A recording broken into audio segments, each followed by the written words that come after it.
Hello friends, welcome to your channel catalyst Soni and this is Soni Singh. आज का topic मैं लेकर आई हूँ, इस पे शॉर्ट नोट्स आता है या शॉर्ट क्वेश्चन बोल सकते हैं, किस पे आता है शॉर्ट नोट्स या शॉर्ट क्वेश्चन आता है। तो आप लोग इसको ज़रूर कर लीजिए। इसके बारे में जानना थोड़ा सा ज़रूरी है कि क्योंकि इस पे वैसे मैं नहीं बोलूँ कि बहुत इम्पॉर्टेंट टॉपिक है, लेकिन यस शॉर्ट नोट्स के लिए है। चलिए, सबसे पहले तो एनसीईआरटी के मतलब समझते हैं, जिसको हिंदी में राष्ट्रीय शैक्षिक अनुसंधान एवं प्रशिक्षण परिषद बोला जाता है। जो आप अगर अभी आपने सुना भी हो तो स्कूल्स में जितने भी या फिर कॉलेजेस में या फिर आप लोगों का भी जो सिलेबस बनाया जाता है, जो करिकुलम बनाया जाता है, वो एनसीईआरटी के थ्रू ही बनाया जाता है। तो करिकुलम बनाने में एनसीईआरटी काम करता है, अनुसंधान यानी कि रिसर्च करने में काम करता है, ट्रेनिंग देने में काम करता है। तो टीचिंग से रिलेटेड, एजुकेशन से रिलेटेड सभी तरह के रिसर्च करना, ट्रेनिंग देना, करिकुलम बनाना, ये सारी चीज़ों का काम जो है राष्ट्रीय शैक्षिक अनुसंधान एवं प्रशिक्षण परिषद को है। ठीक है। इस परिषद की स्थापना, सबसे पहले तो स्थापना डेट देखिए कि कब हुआ था। तो इस परिषद की स्थापना कब हुई थी? सन 1961 में की गई थी। कब की गई थी? सन 1961 में की गई थी। इसका मुख्यालय दिल्ली में है। राष्ट्रीय शैक्षिक अनुसंधान और प्रशिक्षण परिषद का एक शीघ्र संसाधन संगठन है। ये एक तरह का संगठन है। इस परिषद का प्रमुख उद्देश्य शैक्षिक क्षेत्रों में शोध कार्य को प्रोत्साहन देना। जैसे मैंने बताया कि एजुकेशन से रिलेटेड जितने भी रिसर्च होते हैं, जितने भी शोध कार्य होते हैं, उसको प्रोत्साहन देना, वो करवाना। फिर है उच्च स्तरीय प्रशिक्षण प्रदान करना, ट्रेनिंग देना, ये सारा इनका काम है। वर्तमान में यह संस्था शिक्षा मंत्रालय की तकनीकी संस्था के रूप में कार्य कर रही है।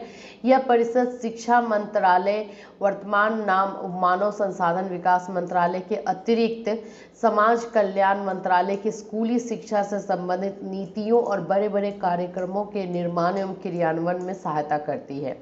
यह परिषद का व्यय भार केंद्र सरकार वहन करती है। तो इस परिषद को, एनसीईआरटी के परिषद को चलाने के लिए जिसका खर्च होता है वो केंद्र सरकार लेती है। और ये जो है शिक्षा में जो कार्यक्रम होते हैं, जो बहुत बड़ी बड़ी नीतियाँ बनती हैं, जो करिकुलम का निर्माण होता है, इन सभी चीज़ों में जो है ये सहायता करती है।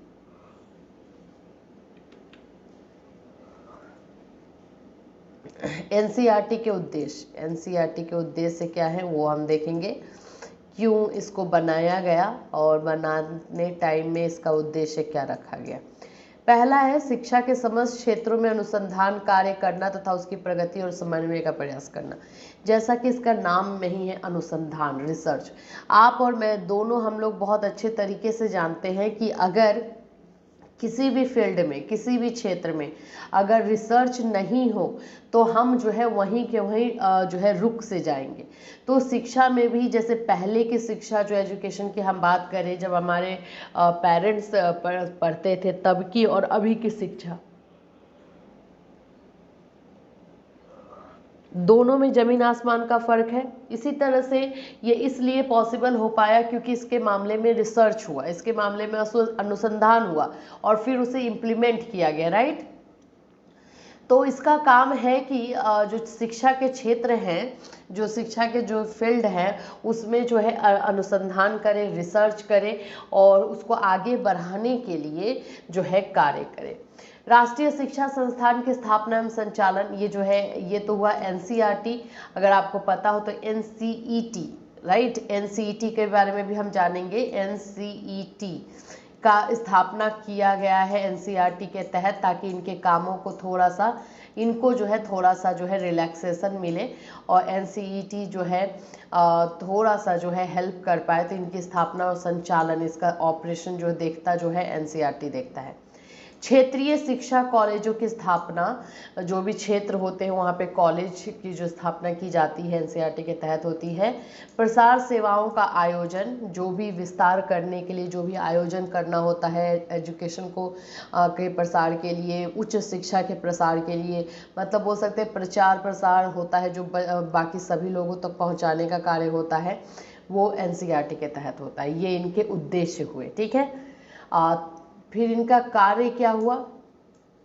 स्कूली शिक्षा से संबंधित अध्ययन और पर्यवेक्षण करना, जो स्कूल में पढ़ाया जाता है उसके लिए जो है स्टडी करना और क्या क्या चीज़ों की ज़रूरत है और क्या क्या हम इम्प्रूवमेंट कर सकते हैं, इन सारी चीज़ों का ध्यान रखना। स्कूली शिक्षकों के लिए उच्च स्तरीय प्रशिक्षण की व्यवस्था करना, जो भी स्कूल में टीचर पढ़ाते हैं उन लोगों के लिए एक हायर लेवल का, जैसे अभी जो है बहुत सारी चीज़ों का चेंज हुआ है जिसमें से टेक्नोलॉजी को जो है बहुत ज़्यादा यूज़ किया जा रहा है, तो ऐसे इसमें जो है टीचर को प्रशिक्षण की ज़रूरत पड़ती है, ट्रेनिंग की ज़रूरत पड़ती है। तो ये सारी ट्रेनिंग की व्यवस्था जो है एनसीईआरटी के थ्रू किया जाता है। शिक्षा विस्तार सेवाओं को सुसंगठित करना, जो हमारा शिक्षा विस्तार करना है, जो एजुकेशन का प्रसार करना है, प्रचार करना है, तो इसको जो है ऑर्गेनाइज करना, आयोजन को ऑर्गेनाइज करना। विद्यालयों में संशोधित तथा विकसित प्रविधियों को लागू करना, जो भी नियम बने हैं, जो भी नियम में संशोधन हो रहा है, जो भी नियम बन रहे हैं स्कूल के लिए, मॉडिफाई हो रहा है, उन सभी को जो है लागू करवाना सभी स्कूल्स में। पूर्ण सेवा तथा सेवाकालीन प्रशिक्षण की व्यवस्था करना, ऐसे ऐसे ट्रेनिंग देना जो टीचर्स के लिए लाइफ टाइम हो या फिर जब तक वो कार्य कर रहे हैं तब तक वो काम आए, ऐसी प्रशिक्षण की व्यवस्था करना। अब ये आपने देखा क्या, 5 कार्य हुए, ठीक है, 5 उद्देश्य, इनके 4 उद्देश्य। अब हम समझेंगे कि ये इन कार्यों को सुचारू रूप से संचालित करने के लिए परिषद राज्यों के शिक्षा विभागों, विश्वविद्यालय के शिक्षा विभागों तथा अन्य शिक्षा संस्थान से सदैव घनिष्ठ संबंध बनाए रखती है। क्या आपको लगता है कि इतना सारा काम करने के लिए और इतने सारे राज्यों की शिक्षा देखने के लिए एनसीईआरटी अकेले सफिशिएंट है? क्या ये अकेले सारा काम कर सकती है? तो नहीं। तो इसके लिए एनसीईआरटी क्या करती है? तो एनसीईआरटी क्या करती है कि जो भी राज्य हैं उनमें जो शिक्षा संस्थान है, जो भी इंस्टीट्यूट है, जो यूनिवर्सिटीज़ है, यूनिवर्सिटीज़ को भी इंस्ट्रक्शंस दिया जाता है, यूनिवर्सिटीज़ है, जो भी शिक्षा विभाग है, एजुकेशनल डिपार्टमेंट है, उन लोगों के साथ जो है अच्छे से संबंध बना के रखती है और इन लोगों को टाइम टू टाइम पे इंस्ट्रक्शंस देती है कि करना क्या है। इसके अतिरिक्त यह परिषद अंतर्राष्ट्रीय संगठनों के साथ सहयोग करती है। अब ये एनसीईआरटी का काम सिर्फ राष्ट्रीय नहीं, इंटरनेशनल लेवल पर भी है कि इंटरनेशनल लेवल पर जितने भी इंस्टीट्यूट है, एजुकेशनल डिपार्टमेंट है, उन लोगों के साथ सहयोग करना। परिषद विकास के लिए तथा शिक्षा में नवीनता लाने हेतु एशिया और प्रशांत कार्यक्रम का जो राष्ट्रीय विकास समूह है तथा यूनेस्को, बैंकॉक और यूनिसेफ के लिए शैक्षिक सचिवालय का कार्य करती है और घनिष्ठ संबंध रखती है। यह परिषद प्रकाशन का कार्य भी करती है। राष्ट्रीय शैक्षिक अनुसंधान और प्रशिक्षण परिषद ने जीवन मूल्यों की शिक्षा देने के लिए मूल्य शिक्षा का राष्ट्रीय संसाधन केंद्र, बच्चों की विशेष आवश्यकताओं का अंतर्राष्ट्रीय केंद्र, मल्टीमीडिया प्रयोगशाला और इनके अलावा तकनीकी व्यावसायिक शिक्षा पर एक अंतर्राष्ट्रीय परियोजना की स्थापना की है। अब हम देखेंगे एनसीटीई, जो अभी हमने बात की। एनसीटीई जो है हमारा, ये आपका अलग है, एनसीईटी जो था वो अलग था। अब हम देखेंगे, एक सेकेंड कहाँ गया, हाँ, एनसीटी, ये टीचर्स के लिए बनाई गई संस्था है। ये किसके लिए बनाई गई संस्था है? टीचर्स के लिए। स्पेशली टीचर्स को कहाँ पे क्या प्रॉब्लम है, किस तरह, मतलब बोल सकते हैं राष्ट्रीय अध्यापक शिक्षा परिषद, नेशनल लेवल पे जो है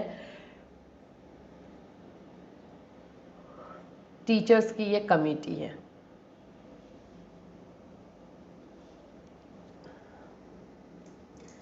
राष्ट्रीय शिक्षा आयोग कोठारी कमीशन 1964-66 की सिफारिश पर भारत सरकार ने सन 1973 में राष्ट्रीय शिक्षक शिक्षा परिषद का गठन किया। तो इसका सुझाव जो है कोठारी कमीशन ने दिया था। तो एनसीटी कब बनकर आया? 1973 में। इसका सुझाव किसने दिया था? कोठारी कमीशन ने। ठीक है। समस्त भारत शिक्षक शिक्षा के उत्थान के लिए 1973 में राष्ट्रीय शिक्षक शिक्षा परिषद, नेशनल, इसका फुल फॉर्म क्या है? National council of teacher, national council of teacher का गठन किया। इस परिषद को राष्ट्रीय शिक्षा नीति यानी 1986 के तहत संवैधानिक दर्जा देने की घोषणा की गई और दिसंबर 1993 में संसद में राष्ट्रीय शिक्षा परिषद एक्ट 1993 पास करके उसे पूर्ण रूपेण संवैधानिक दर्जा प्रदान कर दिया गया। साथ ही इसके अधिकार एवं कार्य क्षेत्र में भी वृद्धि कर दी गई। इस परिषद का मुख्यालय दिल्ली में स्थापित किया गया है। राष्ट्रीय शिक्षा परिषद एक्ट 1993 को यह भी अधिकार प्रदान करता है कि वो अपने क्षेत्रीय कार्यालय स्थापित कर सकती है। परिषद अपने 4 क्षेत्रीय कार्यालय, उत्तर क्षेत्रीय कार्यालय अजमेर में, पश्चिम क्षेत्रीय कार्यालय भोपाल में, दक्षिण क्षेत्रीय कार्यालय मैसूर में, पूर्वी क्षेत्रीय कार्यालय भुवनेश्वर की स्थापना कर चुकी है। तो देखिए, मैं थोड़ा सा इसको, ये तो आप लोग अभी बुकिश लैंग्वेज समझ रहे हैं, मैं इसको थोड़ा प्रैक्टिकल रूप में बताती हूँ। हम सब जो टीचर्स हैं, जो आप जब टीचर्स हो जाओगे, आप लोग का नाम उसमें दर्ज हो जाएगा, तो हमें एक परिषद की ज़रूरत तो है ना। तो हमारे लिए एक परिषद जो राष्ट्रीय लेवल पे बना है। मैं जब एक स्कूल में पढ़ाती थी, जो कि स्कूल काफ़ी मीन्स अच्छा था, रेप्यूटेड स्कूल था, तो वहाँ से जब मेरा नाम गया था CBSE में, फिर NCERT में जब दर्ज हुआ, तो मेरा जो है बोल सकते हो कि कॉपी चेकिंग में नाम आना, फिर ऑब्जर्वर में नाम आना, ये सारी चीज़ें नाम जो आता है उसका सिलेक्शन जो है NCTE के द्वारा होता है। कौन से टीचर जो है किस जगह पे कॉपी चेक करने जाएंगे, और इनका जो कार्यालय है, जैसे हमें अगर कोई प्रॉब्लम जब होती थी तो वो मेरा जो आता था वो आता था आपका इसमें पश्चिमी क्षेत्रीय में, तो मुझे भोपाल जाना पड़ता था। तो भोपाल या फिर उत्तर क्षेत्रीय कार्यालय जो अजमेर में है, यहाँ पे जाना पड़ता था। तो यहाँ से जा कर के फिर हम लोग जो है अपना काम करवा कर आते थे, कुछ भी हमारा टीचर सर्टिफिकेट निकालना हो या कुछ भी। तो ये हम सभी के लिए बना है, हम सभी टीचर्स के लिए बना। अगर हम किसी तरह की ट्रेनिंग लेना चाहते हैं तो भी हम यहाँ पे अप्लाई कर सकते हैं कि भाई हमें इस तरह की ट्रेनिंग चाहिए, तो ये हमारे हेल्प के लिए बना हुआ है। ठीक है, तो ये है NCTE, जो कि टीचर्स के लिए हेल्प के लिए 1973 में जो है स्थापना इसकी करने की बात किया गया। और ये करने वाले कौन थे? ये कोठारी कमीशन के तहत किया गया, और इसको 1993 में national council for teacher education act 1993 के एक्ट के तहत जो है इसको मान्यता मिली, और इसका कार्यालय दिल्ली में स्थापित है। और पूरे इंडिया के लिए 4 क्षेत्रीय कार्यालय है, जिसमें पहला उत्तर क्षेत्रीय कार्यालय, उत्तर साइड का जितना क्षेत्र है वो अजमेर के लिए है, पश्चिम क्षेत्रीय कार्यालय भोपाल है, दक्षिण क्षेत्रीय कार्यालय मैसूर है, एंड पूर्वी क्षेत्रीय कार्यालय भुवनेश्वर है। प्रत्येक प्रकार की शिक्षा संस्थानों के लिए पाठ्यक्रम सुनिश्चित करना, समय समय पर नवीन पाठ्यक्रम की शुरुआत करना NCTE का। अब देखिए, NCTE भी बना तो देखा जाए तो NCERT के काम को हल्का करने के लिए ही बनाया गया, और ये NCERT के तहत ही काम भी करता है। NCERT के तहत NCERT का जो है पूरा एजुकेशन डिपार्टमेंट, शिक्षा के डिपार्टमेंट को देखना है, जहाँ पे रिसर्च हो, ट्रेनिंग हो, सब कुछ। ठीक है, लेकिन ये क्षेत्र काफ़ी बोल सकते हो वाइड है, तो इसलिए इसको NCTE को एक बनाया गया जो कि टीचर्स के सारे मामले को ये देखे। अगर बाय द वे मामला थोड़ा सा ज़्यादा निकलता है तो फिर NCERT के पास ही जाता है, लेकिन NCTE का काम टीचर्स के सारे मामले को देखना, स्कूल से रिलेटेड जो भी करिकुलम बनाना है, ये सभी चीज़ों को देखने का ही है। लेकिन इसके ऊपर जो है NCERT ही है उसको चेक करने के लिए, अगर ज़रूरत पड़ी तो। प्रत्येक प्रकार की शिक्षा संस्थानों के लिए शिक्षण शुल्क, अन्य शुल्क एवं छात्रवृत्तियों का निर्धारण करना, स्कॉलरशिप का निर्धारण करना, प्रत्येक प्रकार की शिक्षा संस्थानों का समय समय पर निरीक्षण करना। जितने भी शिक्षा संस्थान बने हैं तो वहाँ पे एज अ ऑब्जर्वर जाना पड़ता है, तो ये भेजने वाले जो है NCTE होते हैं। एक स्कूल के ऑब्जर्वर को दूसरी जगह, दूसरे को तीसरी जगह एज अ ऑब्जर्वर भेजते हैं, ताकि वहाँ पे निरीक्षण करके आए, उनकी कमियों पर नज़र डालना तथा उनके निराकरण के लिए सुझाव देना, और निम्न स्तरीय संस्थानों की मान्यता को खत्म करना। अब मान लीजिए कि मुझे ही जो है एज अ टीचर मेरा नाम तो दर्ज हो चुका है, तो मुझे एज अ ऑब्जर्वर जो है कहीं और भेजा जा रहा है, किसी और स्कूल में देखने के लिए कि वहाँ पे सभी चीज़ जो है नियम के अकॉर्डिंग है या नहीं। अगर वहाँ पे सभी चीज़ नियम के अकॉर्डिंग है तो सही है, या फिर कुछ सुझाव देना है कि ये चीज़ें आपको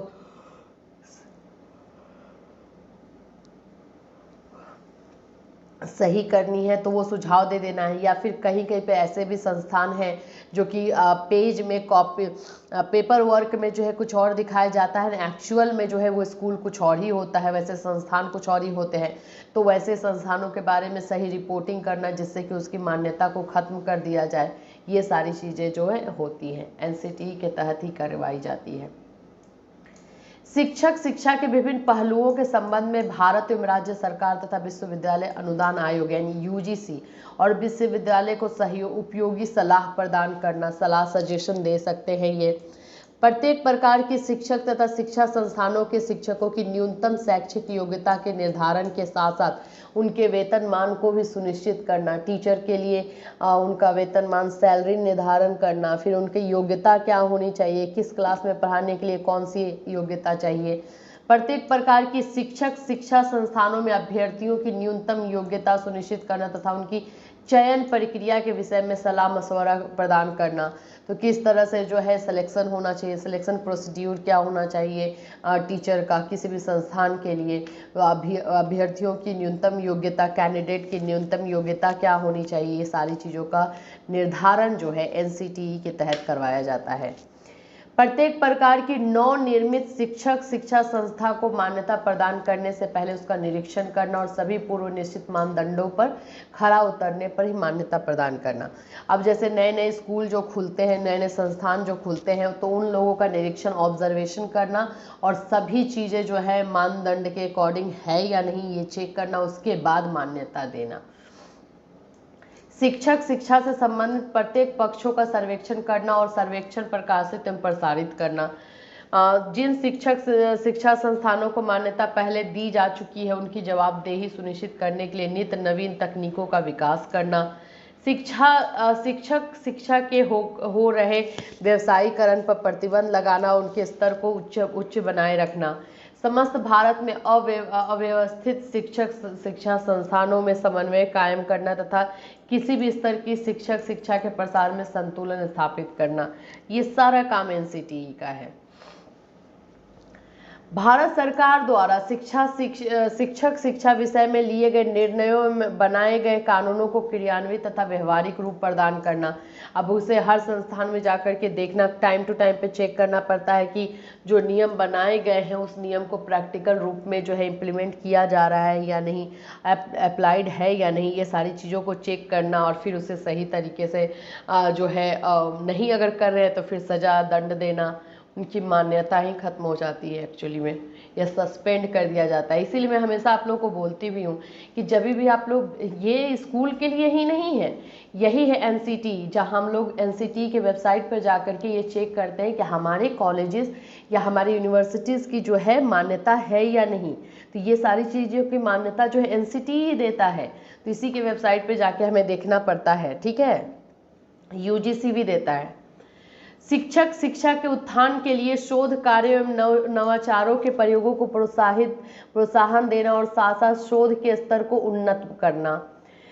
शिक्षक विकास कार्यक्रमों के लिए नवीन संस्थानों की स्थापना करना। अब टीचर का भी विकास जरूरी है ना, टीचर का ही डेवलपमेंट नहीं होगा तो बच्चों का डेवलपमेंट कैसे हो पाएगा। तो टीचर के डेवलपमेंट के लिए जो है इंस्टीट्यूशन खोलना। तो ये सारे के सारे कार्य जो है किसके, एनसीटी के।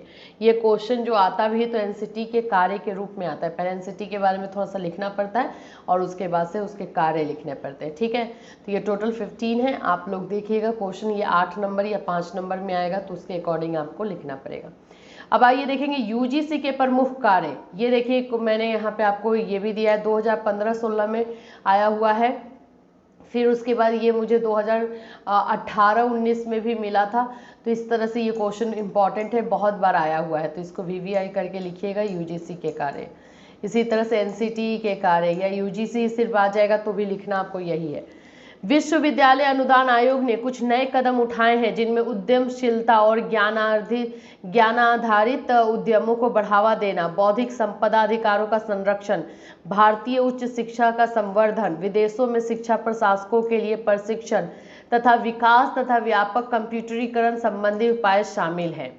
तो ये हमारा जो यूजीसी है, ये जो है यूनिवर्सिटी ग्रांट कमीशन इसको बोलते हैं। क्या बोलते हैं? University grant commission. ये क्या करती है? ये सभी यूनिवर्सिटी सभी कॉलेजेस सबका जो है बोल सकते हो कि सबका जो है मेन सेंटर पॉइंट यूजीसी है। यूजीसी ही जो है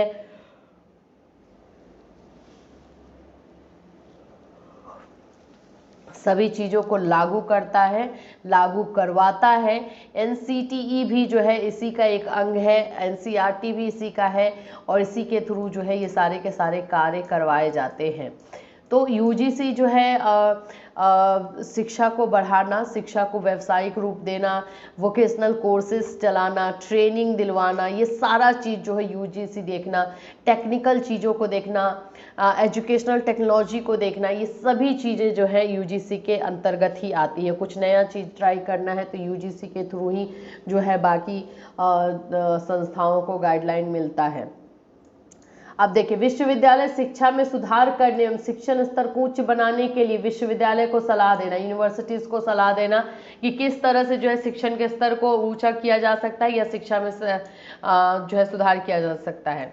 भारतीय विश्वविद्यालयों में शिक्षा के स्तर में समन्वय रखने तथा विश्वविद्यालय शिक्षा से संबंधित समस्याओं पर एक विशेषज्ञ संस्था के रूप में भारत सरकार को परामर्श देना। तो जो भी समस्याएं हैं विश्वविद्यालय को लेकर के, शिक्षा को लेकर के, इसके लिए जो है ये डायरेक्ट इंडियन गवर्नमेंट से जो है इंडियन गवर्नमेंट को सजेशन देती है और उसके अनुसार कार्य करवाती है। विश्वविद्यालय को अपने कोर्स से दी जाने वाली धनराशि का वितरण करना तथा इस संबंध में अपनी नीति का निर्धारण करना। नवीन विश्वविद्यालय की स्थापना एवं प्रचलित विद्यालय के कार्य क्षेत्र की वृद्धि पर पूछे जाने पर अपना मत प्रकट करना। भारत सरकार एवं विश्वविद्यालय द्वारा पूछे गए प्रश्नों का उत्तर देना तथा उनकी शंकाओं का समाधान करना। विश्वविद्यालय की आर्थिक स्थितियों की जांच करना और केंद्रीय सरकार द्वारा उनको सहायता अनुदान में दी जाने वाली धनराशि के संबंध में सुझाव देना। विश्वविद्यालय शिक्षा के विस्तार एवं विकास से संबंधित आवश्यक कार्यों को पूरा करना। विश्वविद्यालय से उनकी परीक्षाओं, पाठ्यक्रम, अनुसंधान कार्य संबंध में सूचना प्राप्त करना। विश्वविद्यालय के लिए उपयुक्त समझी जाने वाली सूचनाओं को भारत तथा विदेशों से एकत्रित करके विश्वविद्यालय को भेजना। विश्वविद्यालय तथा विभिन्न सेवाओं के लिए प्रदान की गई उपाधियों के संबंध में भारत सरकार द्वारा राज्य सरकार को अपनी सलाह देना। ये सारा कार्य जो है यूजीसी का है। ज़्यादातर देख रहे होंगे आपकी यूनिवर्सिटी से रिलेटेड सभी कार्य यूजीसी के तहत आता है। ठीक है,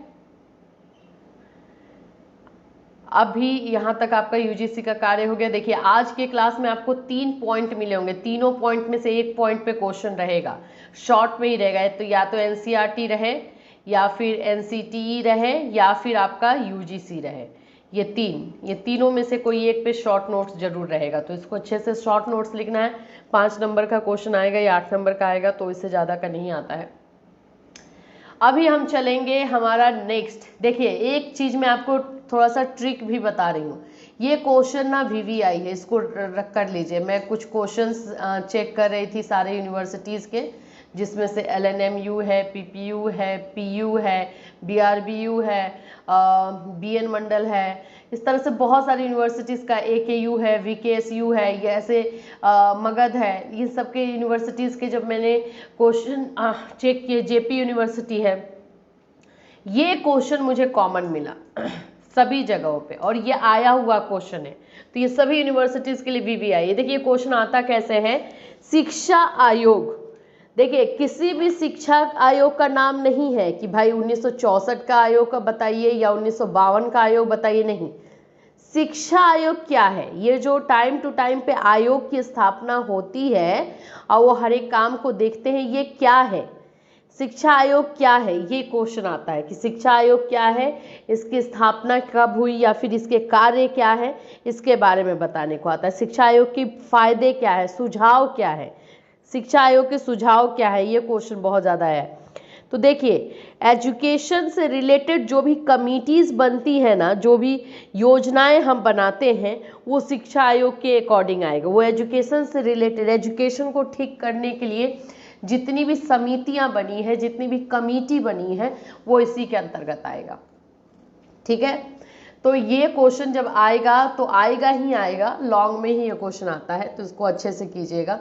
वैसे तो मैं ट्राई की हूँ कि एग्जैक्टली वैसे ही लाऊं जैसा जैसा मुझे क्वेश्चन मिला कि आयोग की नियुक्ति के उद्देश्य क्या होते हैं। ये क्वेश्चन था एक सुझाव वाला, बहुत था क्वेश्चन कि शिक्षा आयोग के क्या सुझाव हैं, बहुत बहुत बहुत हर जगह पे मुझे मिला है सुझाव या सिफारिशें करके। तो ये भी मैं ऐसे करके लाई हूँ क्या क्या सुझाव ये देते हैं। तो अब फिर उसके बाद इसका मूल्यांकन इवैल्यूएशन करना है कि इनको बनाने से हमें क्या फ़ायदा हुआ है। तो लेकिन सुझाव वाला ज़्यादा क्वेश्चन था, ठीक है। तो इसको हम लोग एक एक करके अभी अच्छे से देखेंगे और आप लोग समझने का कोशिश कीजिएगा। देखिए कंटेम्प्रेरी में वैसे भी समझाने के लिए कुछ होता नहीं है, हिस्ट्री है। हिस्ट्री में आप लोगों को थोड़ा सा हिस्ट्री के बारे में अगर स्टोरी क्रिएट करके समझेंगे तो ही दिमाग में रहेगा। शिक्षा आयोग की स्थापना के पूर्व ब्रिटिश युग तथा स्वतंत्र भारत में शिक्षा की विभिन्न समस्याओं पर विचार करने के लिए समय समय पर विभिन्न आयोग की नियुक्ति की गई, किंतु किसी आयोग ने शिक्षा के समस्त पहलुओं पर विचार नहीं किया। लगभग 100 वर्ष से कुछ समय में नियुक्त किए जाने वाला यह छठा आयोग था। इसके पूर्व 5 आयोगों का गठन हुआ था जो कि निम्न थे। देखिए आयोग मतलब कि हम शिक्षा से, एजुकेशन से रिलेटेड कोई भी समस्या को जानने के लिए या उसको सॉल्व करने के लिए हम टाइम टू टाइम पे समितियां, कमिटी बनाते गए हैं, जो कि अगर हम बोले तो ये ब्रिटिशर्स ही स्टार्ट किए थे, वहीं टाइम से जो है वो लोग बनाने लगे। फिर बहुत सारे जो है इन्होंने बोल सकते हैं आप लोग कि एक्सपेरिमेंट भी किए हैं इंडियन एजुकेशन के साथ। तो ये आयोग पहले भी बने हैं लेकिन इसका ज़्यादा फायदा जो है हमें मिला नहीं है। जो ब्रिटिशर्स ने बनाए हैं वो आयोग क्या था, 1882 में था, भारतीय शिक्षा आयोग के नाम से बनाया था इन्होंने। 1902 में था भारतीय विश्वविद्यालय आयोग। फिर है 1917 में कलकत्ता विश्वविद्यालय आयोग। फिर 1944-49 में विश्वविद्यालय शिक्षा आयोग। फिर उसके बाद से 52-54 में तो ये आफ्टर इंडिपेंडेंट हमारा ही हम बनाया गया था, क्या था, माध्यमिक शिक्षा आयोग, जिसको हम लोग सेकेंडरी एजुकेशन के नाम से भी जानते हैं, जिसको हम लोग मुद्देलर कमीशन के नाम से भी जानते हैं। तो ये सारे आयोग जो है बनाए गए थे एजुकेशन को ठीक करने के लिए। इनमें से 3 का संबंध विश्वविद्यालय शिक्षा से, एक का विद्यालय शिक्षा से। देखिए ये विश्वविद्यालय शिक्षा से था, ये भी विश्वविद्यालय शिक्षा से था, ये भी विश्वविद्यालय शिक्षा से था। ये जो भारतीय शिक्षा आयोग है ये विद्यालय से था ठीक है। एक का विद्यालय शिक्षा से और शेष एक माध्यमिक शिक्षा से था। इनमें से किसी भी आयोग का संबंध शिक्षा के सभी पहलुओं से नहीं था। अतः भारत सरकार ने शिक्षा के पुनर्गठन पर समग्र रूप से सोचने, समझने और देश भर के लिए समान शिक्षा नीति का निर्माण करने के उद्देश्य से 14 जुलाई 1964 को तत्कालीन विश्वविद्यालय अनुदान आयोग के अध्यक्ष डॉक्टर DS कोठारी की अध्यक्षता में 17 सदस्यीय राष्ट्रीय शिक्षा आयोग का गठन किया। इस आयोग को इसके अध्यक्ष के नाम पर यानी कोठारी आयोग कमीशन के नाम पर। यहाँ तक तो हुआ हमारा, आप लोग समझ ही रहे हो ना कि ये इंडिपेंडेंस के पहले और ये इंडिपेंडेंस के जस्ट बाद का ही था। लेकिन इसके बाद जब ये बना, देखिए आप ध्यान से इसमें बताने का क्या कोशिश कर रहा है, ये जो बना ये हमारे प्राइमरी एजुकेशन के लिए बना, प्राथमिक शिक्षा के लिए, ठीक है। ये स्कूली शिक्षा जिसको हम बोले स्कूली शिक्षा के लिए बना। ये जो बना वो विश्वविद्यालय यूनिवर्सिटी एजुकेशन के लिए तीनों बना, और ये जो बना मिडिल एजुकेशन के लिए माध्यमिक शिक्षा के लिए ऐसा ही बना। लेकिन इनका कहने का मतलब है कि कोई भी ऐसा आयोग नहीं बनाया गया जो एक ही आयोग में पूरी शिक्षा को देखा जाए, मतलब कि उसमें हम प्राइमरी को भी देख लें, उसमें हम जो है माध्यमिक को भी देखें, उसमें जो है उच्च शिक्षा को भी देखें। ऐसा कोई भी आयोग नहीं बना। ये आयोग कब बना? ये आयोग बना है 1964, जो हम कोठारी कमीशन के नाम से जानते हैं, या फिर इसको हम लोग जो है राष्ट्रीय शिक्षा आयोग के नाम से जानते हैं, राष्ट्रीय शिक्षा आयोग के नाम से जानते हैं। इसका जो गठन किया गया 1964 में किया गया, जिसमें पूरी तरीके से एजुकेशन को देखा गया, प्राइमरी से लेकर उच्च शिक्षा तक, विश्वविद्यालय की शिक्षा तक देखा गया कोठारी आयोग में। तो ये ऐसा कमीशन था जो कि हमारा 1964 में बनाया गया, ठीक है। अब आयोग की नियुक्ति के उद्देश्य ये नहीं है कि ये कोठारी आयोग का ही नियुक्ति है, ये बोला जा रहा है कि ऐसे ऐसे आयोग जब नियुक्त किए जाते थे, चाहे ब्रिटिशर्स के टाइम में, चाहे जो है जस्ट ये इंडिपेंडेंस के पहले जो 1952-53 बना था मुद्देलर कमीशन, उसके बारे में, या फिर कोठारी कमीशन के बारे में, जो भी आयोग बनाए जाते थे उसके उद्देश्य क्या थे, क्यों आयोग बनाए जाते थे। आप खुद सोचिए, आप बच्चे तो है नहीं, आप खुद सोच सकते हो ना कि ऐसे आयोगों का गठन क्यों किया जाता था, उद्देश्य क्या था। तो हम सब जानते हैं कि भाई हमारे एजुकेशन को अच्छा करने के लिए किया जाता था। अगर वो माध्यमिक के लिए बना है, यानी कि माध्यमिक शिक्षा को आगे बढ़ाने के लिए, माध्यमिक शिक्षा की समस्याओं को जानने के लिए, माध्यमिक शिक्षा की समस्याओं को दूर करने के लिए बनाया गया, राइट। तो ये पूछा जा रहा है कि इसके उद्देश्य क्या थे। तो हमें तो एक तरह से मैंने आपको हिंट दे दिया कि क्या उद्देश्य है। आइए देखते हैं। भारत सरकार ने आयोग की नियुक्ति के उद्देश्य के संदर्भ में ये घोषणा की कि आयोग भारत सरकार की शिक्षा के राष्ट्रीय स्वरूप और उसके सभी स्तरों, यानी कि प्राइमरी हो, माध्यमिक हो, उच्च हो या फिर कॉलेज हो, सभी स्तरों एवं पक्षों के संबंध में सामान्य सिद्धांत एवं नीतियों के संबंध में सुझाव देगा। इसी उद्देश्य को आयोग ने अपने प्रतिवेदन में इस प्रकार व्यक्त किया। यह आयोग सरकार को शिक्षा संबंधी नीतियां, शिक्षा के राष्ट्रीय प्रतिमान एवं शिक्षा के हर क्षेत्र में विकास की संभावनाओं पर विचार करने और अपनी सलाह सरकार को देने के लिए गठित किया गया है। तो इसलिए वो 1964 में गठित किया गया था सभी शिक्षाओं के बारे में। तो इसके उद्देश्य सबसे पहले क्या थे, ये इतना तो हम समझ गए कि सलाह देने के लिए, शिक्षा को आगे बढ़ाने के लिए किया गया। इसके अलावा भी और भी उद्देश्य थे। देश की आर्थिक एवं सामाजिक प्रगति में शिक्षा का महत्वपूर्ण स्थान है। शिक्षा ही लोकतांत्रिक समाज का निर्माण कर सकती है। शिक्षा के द्वारा ही राष्ट्रीय एकता संभव है। इन सब बातों को ध्यान में रखकर यह समझा गया कि शिक्षा के संपूर्ण क्षेत्र की जांच की जाए। इन जांच के फलस्वरूप ही संतुलित एवं संगठित राष्ट्रीय शिक्षा प्रणाली का विकास होना संभव होगा और ऐसी ही शिक्षा प्रणाली से राष्ट्रीय जीवन के सभी क्षेत्रों का पूर्ण योग मिलेगा। दूसरा जो उद्देश्य था अन्य में, स्वतंत्रता प्राप्ति के बाद आज भी शिक्षा प्रणाली केवल सैद्धांतिक बनी हुई है, यानी थियोटिकल है। विचार और कार्य में गहरी खाई है। जो हमें जो है बुकीज लैंग्वेज है, जो बुकीज नॉलेज जो मिलता है वो, और जो प्रैक्टिकल चीज़ें हैं, दोनों में जमीन आसमान का फर्क है, जिसे दूर करने के लिए आवश्यक है कि शिक्षा में व्यवहारिकता लाई जाए, प्रैक्टिकलिटी लाई जाए। जो हम पढ़े उसी को हम अपनी लाइफ में यूज भी करें। तीसरा है प्रजातांत्रिक समाज की रक्षा के लिए भी आवश्यक है कि शिक्षा की पुनर्रचना की जाए तथा उसे समाज की आवश्यकताओं, जैसे समाजवादी समाज की रचना, जनता के रहन सहन के स्तर को उठाना, सर्वव्यापी निर्धनता को समाप्त करना, धर्मनिरपेक्ष राज्य की स्थापना, उद्योग के क्षेत्र में आत्मनिर्भरता प्राप्त करना, विज्ञान तथा टेक्नोलॉजी में विकास करने के अनुकूल बनाया जाए। उपयुक्त उद्देश्यों की प्राप्ति के लिए भी शिक्षा के संपूर्ण अंगों की जांच की आवश्यकता है। शिक्षा द्वारा देश की राजनीतिक, आर्थिक, सामाजिक स्थिति में क्रांतिकारी परिवर्तन संभव है। तो इसीलिए आयोग की जो है नियुक्ति की जाती थी, ताकि वो आयोग जो है हमें इस तरह के सलाह दे, इस तरह के सुझाव दे और शिक्षा को सही रास्ते पे लाया जा सके। ठीक है, अभी इसका 3 हुआ। चौथा पॉइंट है, शिक्षा के विभिन्न स्तर एक दूसरे से संबंधित ही नहीं है वरन एक दूसरे को प्रभावित भी करते हैं। हमारी वर्तमान शिक्षा प्रणाली में जिसका नितांत अभाव है, अतः ऐसी दशा में शिक्षा के समस्त स्तरों पर नए सिरे से विचार करना आवश्यक हो जाता है। अभी तक के शिक्षा आयोग ने शिक्षा की विभिन्न समस्याओं का अध्ययन किया था, समग्र शिक्षा पर प्रकाश नहीं डाला था। ठीक है, स्वतंत्रता प्राप्ति के समय भारत ने राष्ट्रीय विकास के नवीन युग में प्रवेश किया।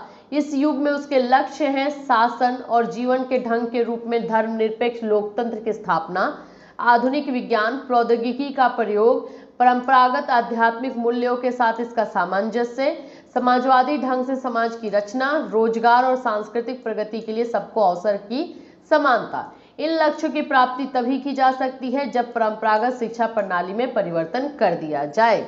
तो इस तरह से ये सारी चीज़ों की वजह से जो है हमने आयोग की स्थापना की। अब देखिए ये सारी चीज़ों को ध्यान में रखकर हमेशा जो है आयोग की स्थापना की जाती थी। अब हम देखें कि आयोग जो है, जो हमारा आयोग बनता था, वो सुझाव या सिफारिशें देता क्या था। तो सबसे पहला सुझाव और सिफारिश जो था वो था शिक्षा के राष्ट्रीय उद्देश्य। हमें जो है नेशनल ऑब्जेक्टिव को ध्यान में रखना पड़ेगा जो हमारा एजुकेशन हमें देता है। कोठारी आयोग का कथन है कि शिक्षा का विकास इस विधि से किया जाना चाहिए कि उससे राष्ट्रीय उत्पादकता में वृद्धि हो। राष्ट्रीय उद्देश्य में सबसे पहले जो आता है प्रोडक्टिविटी यानी उत्पादकता, राष्ट्रीय उत्पादकता में वृद्धि की जाए, ऐसा एजुकेशन दिया जाए जिससे कि प्रोडक्टिविटी में वृद्धि हो। सामाजिक और राष्ट्रीय एकता की भावना में वृद्धि हो, सभी मनुष्य में जो है समाजवाद डेवलप हो, यूनिटी डेवलप हो अपने राष्ट्र के प्रति। आधुनिकीकरण की गति में तीव्रता आए एवं सामाजिक, नैतिक व आध्यात्मिक मूल्यों का विकास हो, मॉडर्नाइजेशन हो। आधुनिकीकरण, जो भी हम चीज़ें नई नई आ रही हैं उसे अपडेट रहे और उसमें तीव्रता आए। नैतिक मूल्यों का भी हमारा जो है वो विकास हो, आध्यात्मिक मूल्यों का भी विकास हो। ये शिक्षा के राष्ट्रीय उद्देश्य थे, मेन उद्देश्य जिसको आप बोल सकते हो। दूसरा है शिक्षा की संरचना, जो स्ट्रक्चर ऑफ एजुकेशन है वो, ये सुझाव भी आयोग की तरफ से बार बार आया है। ठीक है, पूर्व प्राथमिक शिक्षा के लिए 1 से 3 वर्ष की अवधि दी गई और निम्न प्राथमिक वर्ष के लिए 4 से 5 वर्ष की अवधि। कक्षा 1 में प्रवेश की न्यूनतम आयु 6 वर्ष। ठीक है, फिर उसके बाद उच्च प्राथमिक शिक्षा के लिए नंबर 2 के क्रम में 4 या 3 वर्ष की अवधि। माध्यमिक शिक्षा में सामान्य वर्ग में 2 वर्ष की अवधि, माध्यमिक शिक्षा में व्यावसायिक वर्ग में 2 या 3 वर्ष की अवधि। तो इस तरह से जो है शिक्षा का हमेशा स्ट्रक्चर बताया गया, हर जगह पे अलग अलग बताया गया है। यहाँ पे है माध्यमिक शिक्षा में, ये तो हो गया। 5वां है उच्चतर माध्यमिक शिक्षा में जो है 2 वर्ष की अवधि, उच्चतर माध्यमिक शिक्षा व्यावसायिक वर्ग में 2 या 3 वर्ष की अवधि।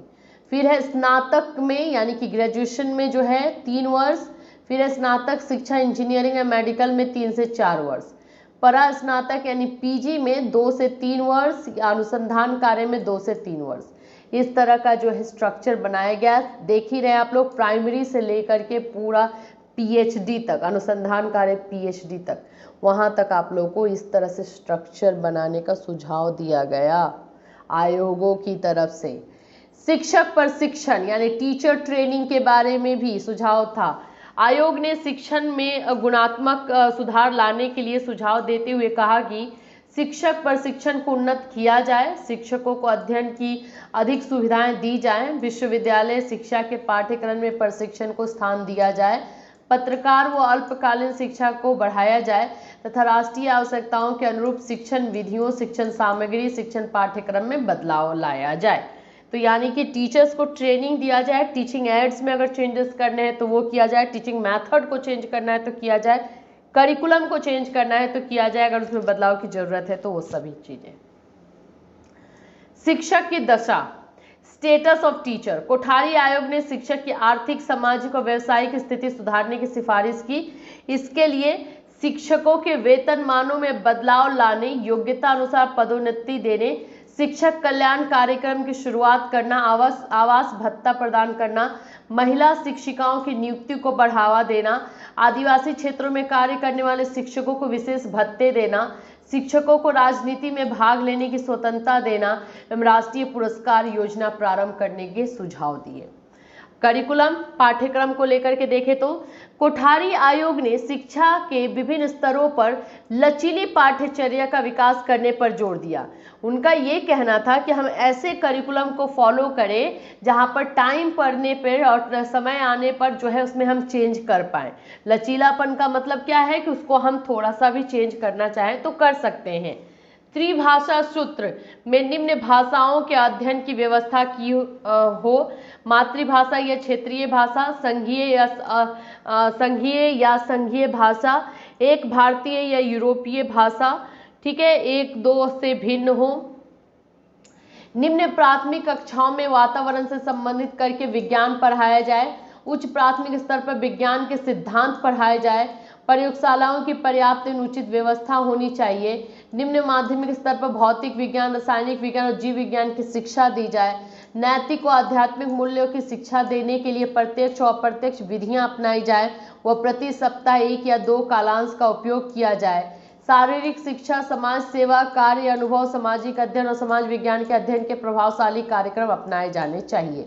करिकुलम में पूरी तरह से देखा जाए तो सभी सब्जेक्ट को शामिल किया गया है, जिसमें सबसे पहले अगर हम बात करें तो ये बोला गया त्रिभाषा यानी कि 3 लैंग्वेजेस पे, कि 3 लैंग्वेज, एक तो हमारा अपना मातृभाषा जो क्षेत्रीय भाषा है वो हो, फिर उसके बाद से हमारा जो हिंदी है संघीय भाषा वो रहे, उसके बाद से जो है हम यूरोपीय भाषा यानी फॉरेन लैंग्वेज जो है वो एक रहे, और फिर उसके बाद से साइंस के मामले में कि किस तरह से जो है निम्न स्तर से लेकर के उच्च स्तर तक जो है उच्च माध्यमिक स्तर तक साइंस को पढ़ाया जाए, और उसके बाद जो है जो लेबोरेटरी है उसकी जो है अच्छी तरीके से रख रखाव हो, फैसिलिटीज़ दी जाए जिससे कि बच्चे को अच्छी तरीके से समझ में आए।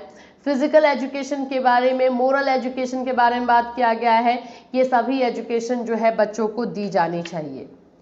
छात्र संख्या में मानव बल, भारतीय पुनर्निर्माण के कार्यक्रम में मानव बल के विकास को महत्व देते हुए कोठारी आयोग ने प्रत्येक बालक के लिए कम से कम 7 वर्ष की निःशुल्क तथा अनिवार्य शिक्षा प्रदान करने योग्य एवं इच्छुक छात्र छात्राओं को माध्यमिक तथा उच्च शिक्षा की सुविधाएं उपलब्ध कराने, तकनीकी व व्यावसायिक शिक्षा के विकास पर बल देने तथा सामूहिक निरक्षरता अभियान की शुरुआत करने जैसे सुझाव प्रदान किए। शैक्षिक अवसरों की समानता, इक्वलाइजेशन ऑफ एजुकेशनल अपॉर्चुनिटीज, सभी को जो है समान शिक्षा के अवसर मिले, इस पे बहुत ज़्यादा ही फोर्स किया गया है। कोठारी आयोग ने शैक्षिक सुविधाओं में समता स्थापित करने के लिए प्राथमिक स्तर पर शिक्षण शुल्क न लेने, मतलब कि प्राइमरी फ्री में, पाठ्य पुस्तकों और लेखन सामग्री के निःशुल्क वितरण, पुस्तक बैंक योजना का विकास करने, पुस्तकालय में पर्याप्त मात्रा में पुस्तकें उपलब्ध कराना, पुस्तक कर अनुदान देने, छात्रवृत्तियां देने व उसकी संख्या बढ़ाने, ऋण छात्रवृत्ति योजना शुरू करने, दिवस अध्ययन केंद्रों का निर्माण करने, विकलांग बच्चों की शिक्षा तथा पिछड़े व आदिवासी वर्गों की शिक्षा की व्यवस्था करने, स्त्री शिक्षा पर विशेष ध्यान देने की आदि महत्वपूर्ण सुझाव प्रदान किए हैं। देखिए, शैक्षिक अवसर की जरूरत किनको है? जो पिछड़े हुए लोग हैं वो, जो स्त्रियां हैं, जो लड़कियां हैं उनको, तो उन सभी को जो है समान प्लेटफॉर्म दिया जाए, उनके लिए फ्री एजुकेशन हो, फ्री उन लोगों को बुक्स एंड कॉपीज दी जाए, स्कॉलरशिप दी जाए, ये सभी बातें जो है इसमें की गई है। विद्यालय शिक्षा का विस्तार, आयोग ने प्राथमिक शिक्षा के लिए सुझाव देते हुए कहा कि जिला स्तर पर पूर्व प्राथमिक शिक्षा विकास केंद्र खोले जाएं, पूर्व प्राथमिक शिक्षा का मुख्य उत्तरदायित्व निजी क्षेत्र पर छोड़ा जाए, पाठ्यक्रम प्रवृत्ति उन्मुख रखा जाए, महिला शिक्षिकाओं को प्राथमिकता दी जाए तथा ऐसे कार्यक्रम चलाए जाए जिसमें 5 से 6 वर्ष के बालकों को शिक्षा का लाभ प्राप्त हो सके। प्राथमिक शिक्षा के विषय में कोठारी आयोग ने कहा कि निःशुल्क व अनिवार्य शिक्षा के सिद्धांत लागू किए जाए, अपव्यय अवरोधन को कम किया जाए, अधिक विद्यालय खोले जाए, श्रमिक छात्रों के लिए विशेष कक्षा की व्यवस्था की जाए। तो ये सिफारिशें थी। अब हम देखेंगे शिक्षा आयोग का मूल्यांकन।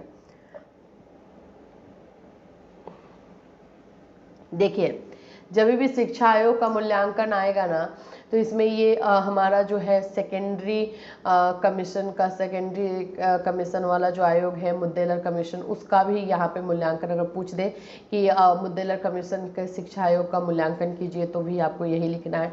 अगर ये 1964 के लिए लिखे तो भी, किसी भी तरह के आयोग का मूल्यांकन हो तो आपको लिखना यही है। चलिए, इसको मूल्यांकन को जो है दो बोल सकते हैं, विद्वान जो है दो मत में है, कोई लोग सपोर्ट करते हैं, कोई सपोर्ट नहीं करते हैं।